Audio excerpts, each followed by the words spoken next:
Assalamualaikum warahmatullahi wabarakatuh. Perkenalkan, nama saya Muhammad Aflan Nabil dari kelas Terpel 2 Cepaki. Pada video ini saya akan mengerjakan ATS praktikum dari mata kuliah penguraian basis data atau PBD. Terdapat 3 soal yang akan saya kerjakan nantinya, dimulai dari nomor 1 terlebih dahulu. Diketahui dokumen sebagai berikut dan juga instruksi yang akan dikerjakan nantinya, yaitu membuat tabel tidak normal dari dokumen berikut ini, lalu melakukan proses normalisasinya, menunjukkan relasi tabel, lalu mengimplementasi dengan SQL, dan juga melakukan operasi DDL dan juga DML. Diketahui dokumen sebagai berikut, yaitu dokumen faktur pembelian barang dengan informasi seperti kode supplier, nama supplier, tanggal, nomor, dan juga tabel yang isinya informasi mendetail tentang barang, dan juga tanggal jatuh tempo faktur. Dari satu dokumen ini didapatkan 11 data yang bisa menjadi informasi kita untuk membuat tabel tidak normalnya seperti berikut ini. Ini adalah tabel tidak normal yang saya dapatkan dari informasi yang telah dikumpulkan. Tabel ini masih dalam bentuk tidak normal karena masih ada grouping cell atau sel yang masih menyatu untuk dua barang yang berbeda. Maka kita lakukan normalisasi pertama, yang dimana kita membuang multi value attribute agar nilainya semuanya itu atomik. Meskipun nomor fakturnya itu 998 untuk dua barang, kita tetap harus menulisnya itu terpisah. Menulisnya itu tetap terpisah. Nah, lalu dari 1NF ini masih dapat dilanjutkan ke 2NF karena 1NF tabelnya masih tabel yang besar, satu kesatuan yang besar, dan juga kita harus membuang partial dependency yang terjadi di 1NF. Maka di 2NF kita mendapatkan 3 tabel terpisah dan juga telah membuang partial dependensinya. Ada tabel barang, tabel faktur, dan juga tabel detail faktur. Dari 2NF masih bisa dilanjutkan ke 3NF, yang dimana kita akan membuang transitive dependency yang terjadi di 2NF ini. Terjadinya di tabel faktur, yang dimana kode supplier dan juga nama supplier ini, nama supplier ini masih bergantungnya ke kode supplier, bukan ke nomor faktur. Jadi kode supplier dan nama supplier ini bisa dibuat tabel tersendiri, yaitu tabel supplier. Maka di 3NF kita dapatkan 4 tabel dengan tabel terbaru, yaitu tabel supplier dengan atribut kode supplier dan nama supplier. Sisanya adalah tabel dari 2NF seperti tabel barang dan tabel faktur dan juga tabel detail faktur. Lalu selanjutnya yaitu relasi antar tabelnya. Relasi antar tabelnya seperti berikut, yaitu tabel supplier dan tabel faktur itu one to many, yang dimana satu supplier bisa memuat banyak faktur. Lalu tabel faktur dengan tabel detail faktur itu one to many juga, yang dimana satu faktur bisa memuat banyak detail faktur. Lalu tabel barang dengan tabel detail faktur juga one to many, yang dimana satu barang bisa memuat banyak detail faktur, seperti itu. Lalu dari 3NF ini bisa kita implementasikan dengan SQL seperti berikut ini, yang dimana awalnya kita buat dulu database-nya. Kita buat dulu database terbarunya.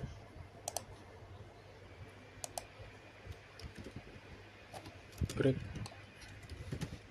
database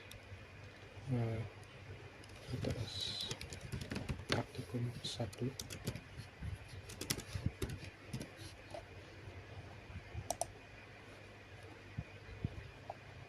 Lalu kita pilih database-nya. Lalu kita lakukan operasi DDL untuk implementasi tabel-tabel berikut. Kita menggunakan create table.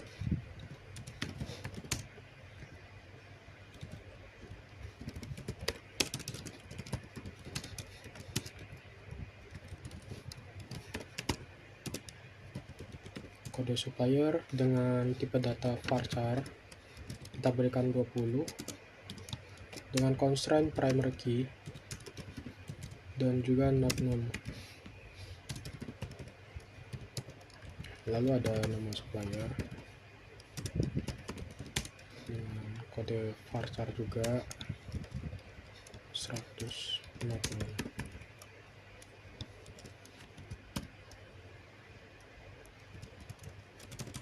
Lalu tabel kedua adalah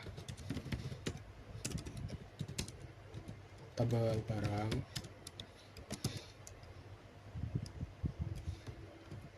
yaitu kode barang, varchar juga 20, primary key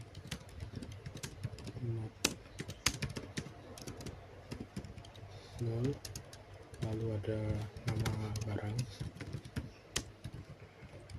varchar 150, lalu ada harga in.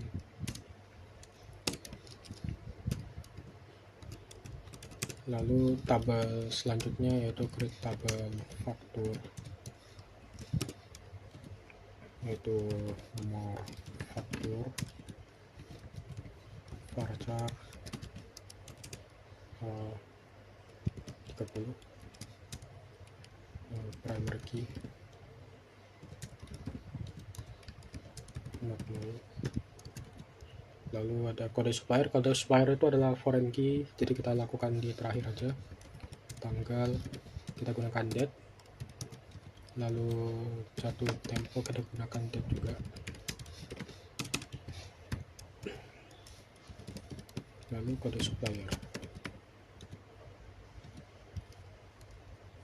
Kode supplier kita gunakan varchar juga, samakan saja. Lalu jangan lupa kita tambahkan foreign key-nya. Foreign key kode supplier reference supplier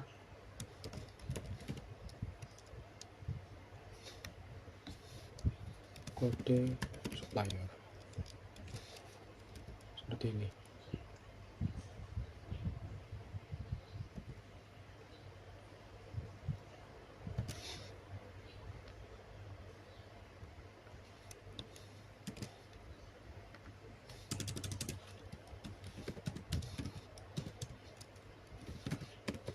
Lalu tabel terakhir di dalam faktur berisi nomor faktur,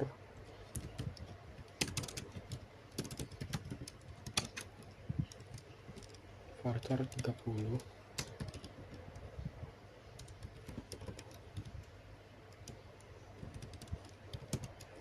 lalu kode barang,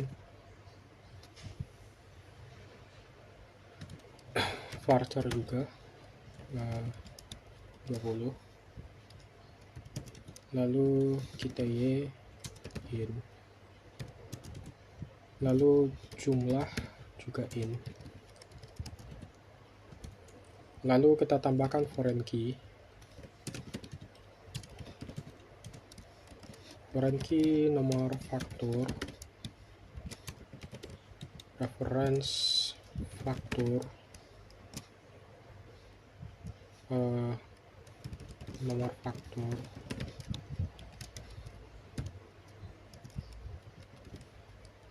lalu foreign key kode barang, reference barang, kode barang. Jangan lupa ditutup. 4 tabel sudah masuk, kita coba go. Oke, sudah.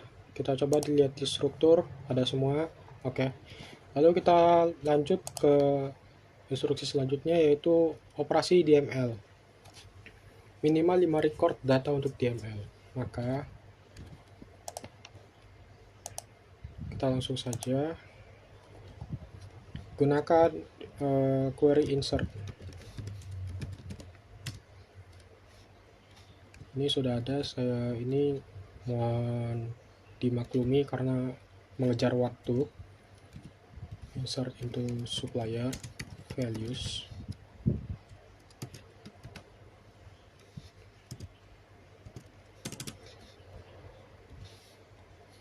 Oke, lanjut. Insert into barang values.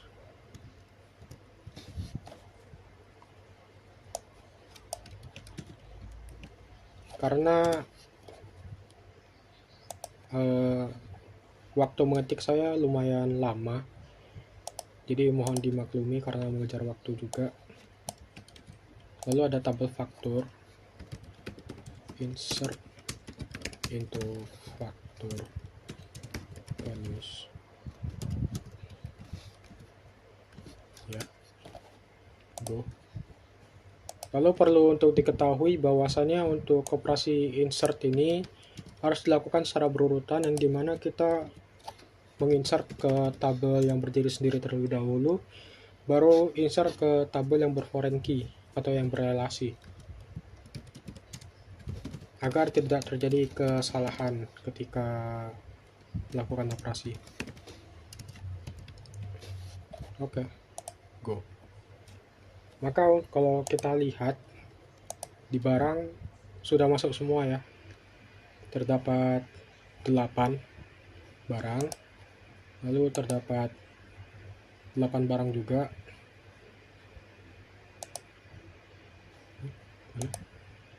terdapat 8 detail faktur juga, lalu terdapat 5 faktur,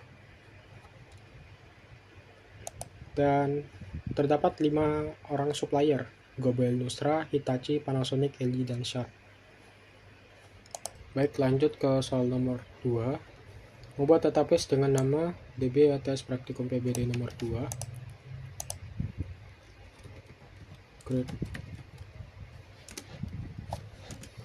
database. Kita go, berhasil, lalu kita pilih.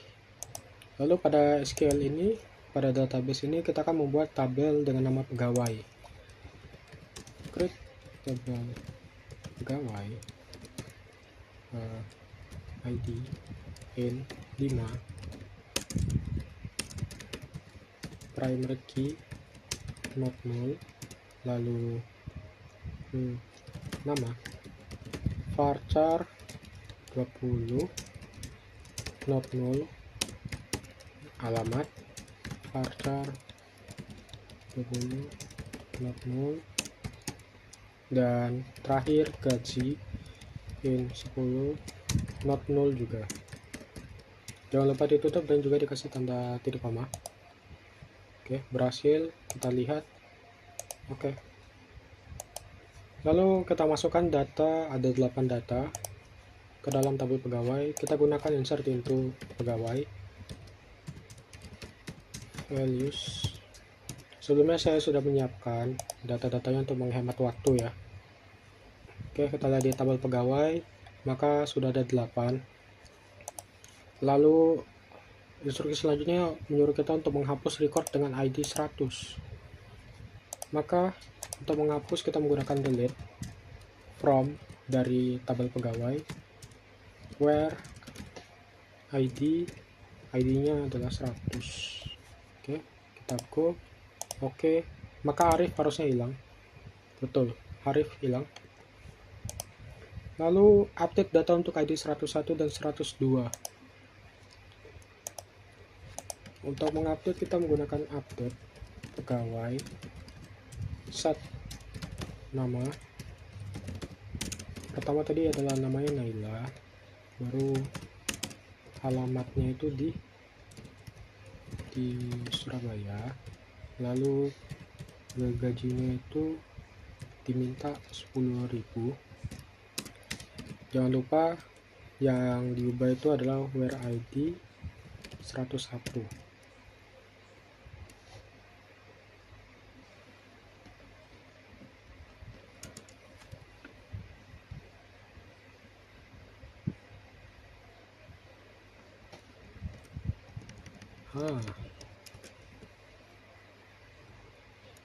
Oke, ini kita copy juga biar nggak lama.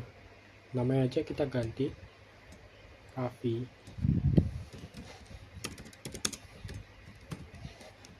Alamatnya di Semarang.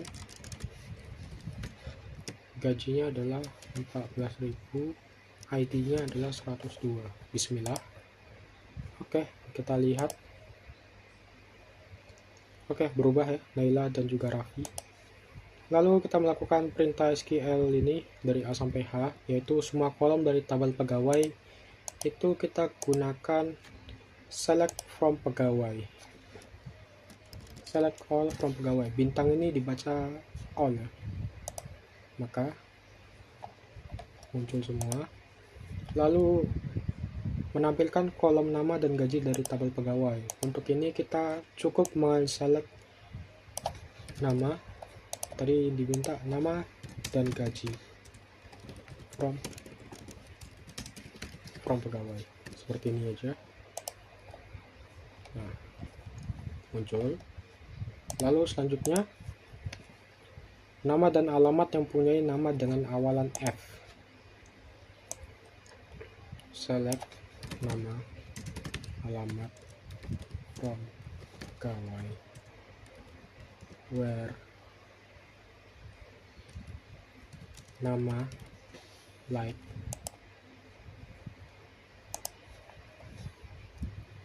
where nama like dengan awalan F. F itu harusnya gini. Nah, benar. Oke, lanjut. Nama dan alamat yang punya nama dengan akhiran N masih sama, jadi ini kita copy aja biar cepat. Tapi ada yang berubah sedikit nanti. Untuk ini berarti seperti ini. Nah, Ivan dan juga Sakiudin. Lalu kolom nama dan gaji yang punya gaji di atas 15.000. Berarti select nama, gaji, from pegawai. Tambahkan kondisinya, where gaji di atas, berarti kita pakai lebih besar ya, where gaji 15.000. Nah ya, titik koma, go. Nah ini ada Faris, Zikit, Ivan, dan Zakiuddin. Lanjut, kolom nama, alamat, dan gaji diminta ada 3. Nama, alamat, gaji, from pegawai, where gaji di atas 13.000 dan beralamat di Surabaya. Nah, ini diminta 2 kondisi. Kita ini dulu kondisi awalnya 13.000. Untuk 2 kondisi yang dipenuhi ini kita gunakan N.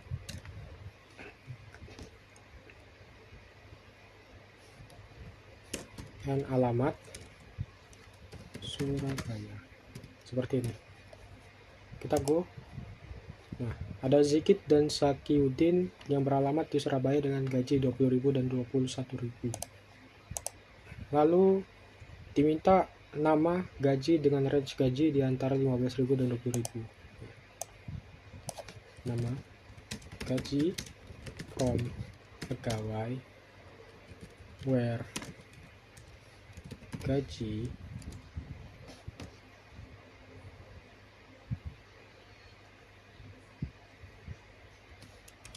ini kita gunakan between karena diantara between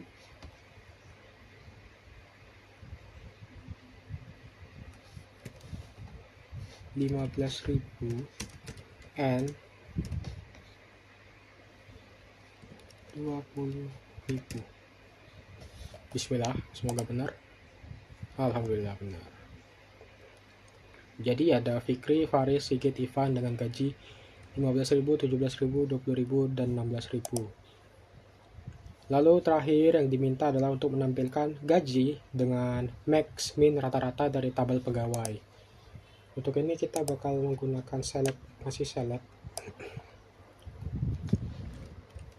gaji ya. Select gaji from pegawai. Nah, ini kita gunakan 3 max gaji as tertinggi deh, tertinggi, baru min gaji S terendah, baru APG gaji S rata-rata.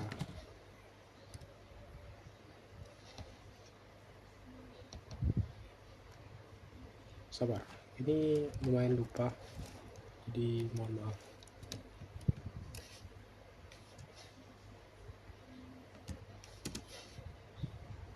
Begini ya kalau nggak salah. From pegawai. Bismillah. Rata-rata seperti ini. Seperti sebelumnya, tertingginya 21.000, lalu terendahnya 10.000, dan juga rata-ratanya tadi seperti yang terlihat ya. Seperti itu. Selanjutnya ke nomor 3. Lakukan instruksi berikut. Yang pertama adalah membuat database dengan nama DBATS Praktikum TBD nomor 3. Oke, kita buat new SQL create database. Jangan lupa titik komanya. Sudah, lalu kita pilih yang ini. Lalu membuat tabel dengan nama barang. Create tabel barang dengan kode barang varchar 6 ya. Primary key not null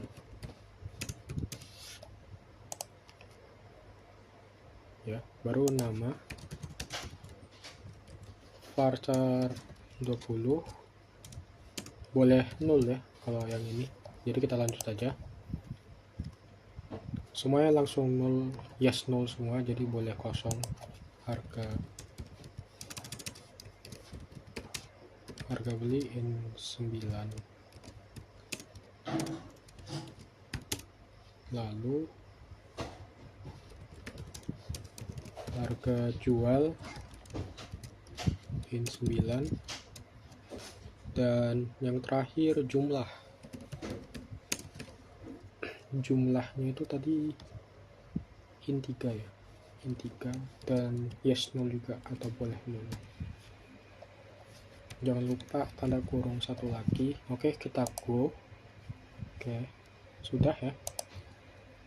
Lalu pada barang kita inputkan data, 2 data ya, sama seperti sebelumnya, berarti kita pakai insert into barang values.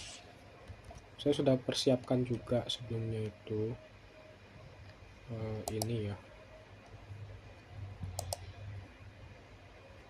ini hapus. Nah,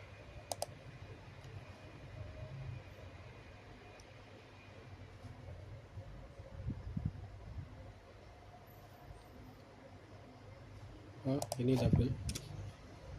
Nah, oke, kita go. Oke, masuk ya. Kalau kita lihat ada 2. Lalu kita membuat tabel dengan nama detail pembelian. Create table detail pembelian dengan kode barang varchar 6 not null. Kita ikutin instruksinya, harga beli in 9, sama ya, sama. Harga jual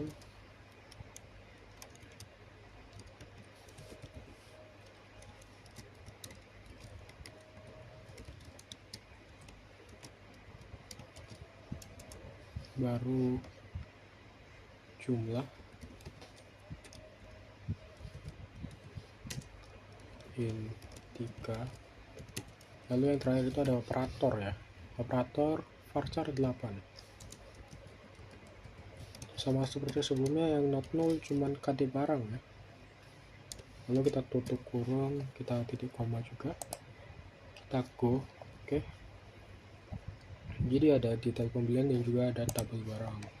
Nah, lalu kita akan membuat trigger ya, sesuai dengan instruksi. Skema trigger untuk jumlah stok barang secara otomatis. Oke, kita ke sini dulu, baru kita ke SQL.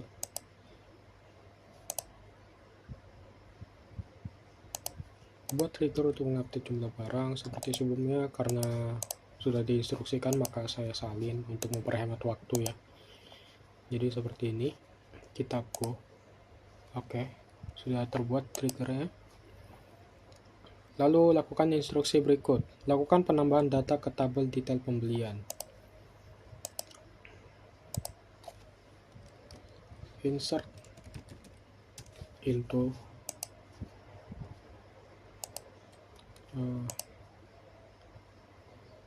detail pembelian ya. Detail pembelian values. Nah, kita samain aja kayak ini ya, pen 001.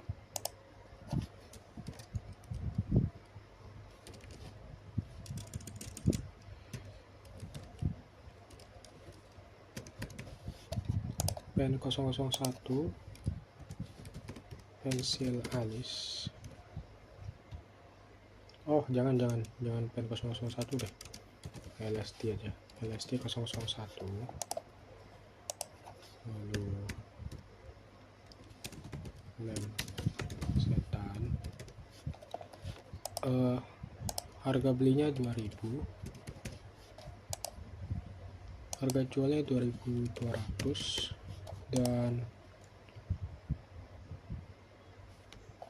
karena detail pembelian ya, jumlah kayaknya kita kasih 10 deh, kasih 10. Lalu operator admin. Oke, jangan lupa dikasih titik koma. Kita go, bismillah. Column count doesn't match value count at row 1.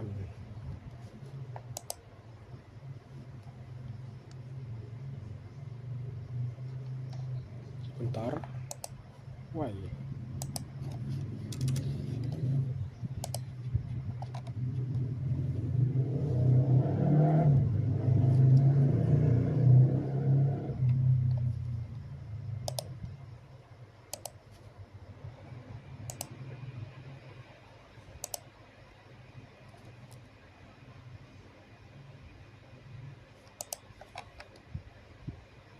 Nah, ini tidak perlu ya, maaf. Oke, masuk. Lalu coba kita lihat di detail pembelian, seharusnya ada ya, ada jumlahnya 5 dari operator admin. Ya, lihat berapakah jumlah barang LSC 001 sekarang. Untuk melihat jumlah barang, kita pakai select ya, select all from barang. Coba.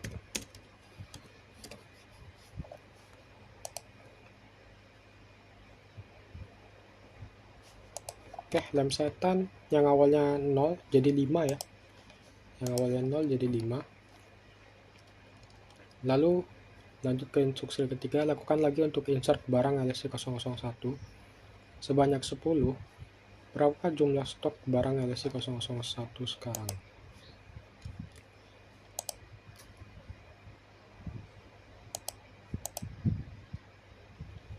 Oke, kita insert lagi barangnya.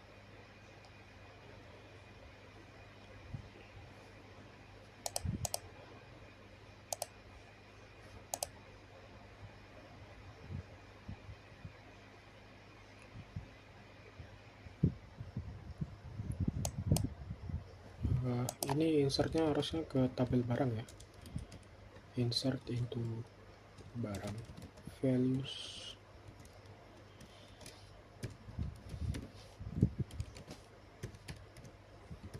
lem setan, harga jual 2000, harga beli 2200, 10.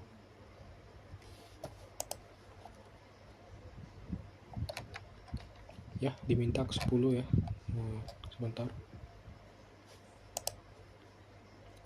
Ini ke detail pembelian. Maaf.